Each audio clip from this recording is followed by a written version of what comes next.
ఇప్పుడు movie makers అంతా అదే మంత్ను టార్గెట్ చేశారట. పోటీగా చిరు బరిలో ఉన్న వెనక్కి తగ్గేదే లేదంటున్నారట మేకర్స్. ఇవన్నీ చూస్తుంటే ఆ నెలలో బాక్స్ ఆఫీస్ వద్ద పోటీ మహారంచుగా మారడం ఖాయంగా కనిపిస్తోంది. ఎన్నాళ్లుగానో ఊరించిన విశ్వంభరుడు ఎట్టకేలికి వచ్చేందుకు సిద్ధమవుతున్నాడు. అయితే అదే నెలలో మరో 2 సినిమాలు తమ లక్ ని టెస్ట్ చేసుకోవడానికి సిద్ధమవుతున్నాయి. విషయంలోకి వెళ్తే బోలాశంకర్ ఫలితంతో చిరంజీవికి చాలా చేట్ చేసింది. కంటెంట్ బాలేకపోవడం వేరే సంగతి.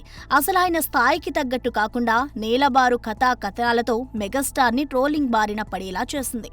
దీని దెబ్బకే ముందు అనుకున్న దర్శకుడు కళ్యాణ్ కృష్ణ ప్రాజెక్ట్ క్యాన్సిల్ చేసి విశ్వంభరకు గ్రీన్ సిగ్నల్ ఇచ్చారు చిరు. ఇది షూటింగ్ నుంచి టీజర్ దాకా పురిటి నొప్పులు చాలానే పడుతోంది. రిలీజ్ డేట్ వాయిదాలు జరిగాయి. విఎఫ్ఎక్స్ మీద వచ్చిన నెగిటివిటీ దెబ్బకు మొత్తం టీం మార్చేసి సరిచేయడానికి 70 కోట్లకు పైగా ఖర్చు పెడుతున్నారనే వార్తలు హాట్ టాపిక్ గా మారాయి. దర్శకుడు వశిష్ఠకు సైతం ఇది కీలకమైన ప్రాజెక్ట్. జూలై 24 విడుదల దాదాపు ఖరారైనట్టే.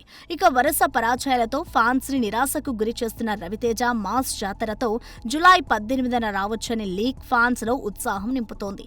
ధమాకా తర్వాత సోలో హీరోగా ఒక్క హిట్టు లేని రవితేజకు మాస్ జాతర పునఃవైభవం తెస్తుందనే టాక్ ఇండస్ట్రీలో ఉంది.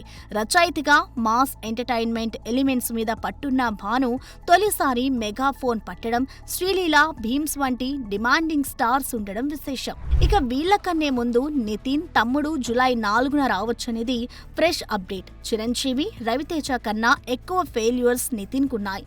సో దర్శకుడు వేణు శ్రీరామ్ తనను ఎలా చూపించాడనేది ఇంట్రెస్టింగ్. చూడాలి మరి ఈ జూలైలో ఎవరు బాక్స్ ఆఫీస్ కింగ్ గా నిలుస్తారో. For more videos like this, subscribe Big TV channel.